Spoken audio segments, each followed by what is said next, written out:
wadankii bulshada midkii wadi lahaa walaalayn lahaa waa naga hantilay waa ka wadani wadankiisimo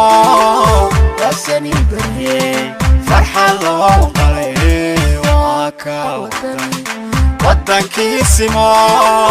wasani bariyey farxad loo qalay wadankii bulshada midkii wadi lahaa walaalayn lahaa waa naga hantilay waa ka wadani wadankiisimo wasani bariyey farxad loo qalay waa ka wadani wadankiisimo wasani bariyey farxad loo qalay dhammaantiin waan salaamayaa iyo wafuudda xisbiga ee halkan fadhidaba gaar ahaan waxaan u salaamayaa taageerayaashayda oo kala jooga degmada Lugahaya Saylac iyo Bakiba waxaan idin leeyahay guulaysta dhammaan xisbiga wadani ha guulaysto musharaxiinta xisbiga wadani ha guulaystaan kullay waxaa jirta dhibaatooyin badan oo gobolkan awdal qabo waxaanu isku taagnay inaan gobolka awdal badbaadino isagoo mataqaanaa dekadiisii xidhan tahay isagoo airportkiisii xidhan yahay iyadoo qaybo ka mid ah daadku qaadayo oo degmada Lugahaya ka mid tahay sidoo duufaanku ugu dhacay cidaad ka weecisana ayna jirin waxaanu isku taagnay inaanu power sharing mataqaanaa wax qaybtana qaadano gobolka awdal hadaan nahay waxaanu isku taagnay inaanu xaqa mataqaanaa gobolka awdal ka maqan soo dhicino waxaanu isku taagnay inaanu si cadaalada annagoo Soomaaliland ka mid ah waxyaga miiska ku qaadano ayaanu isku taagnay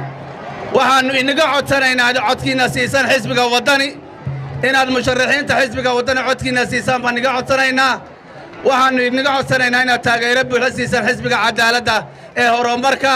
ee maxkamada jamhuuriyadda Soomaaliland waxaan codsanaynaa maalinta codbixinta 31 inay u soo baxdaan si mugliya miisaan leh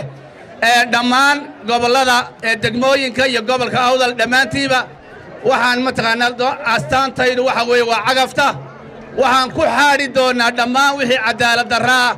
ee gobolka haysta waxa weeye waan salaamantiin wassalaamu calaykum waraxmatullaahi wabarakaatuh wadankii bulshada midkii wadi lahaa walaalayn lahaa waa naga hantilay waa ka wadani wadankiisimo wasani bariyey farxad loo qalay waa ka wadani wadankiisimo wasani bariyey farxad loo qalay wadankii bulshada midkii wadi lahaa walaalayn lahaa waa naga hantilay waa ka wadani wadankiisimo wasani bariyey farxad loo qalay waa ka wadani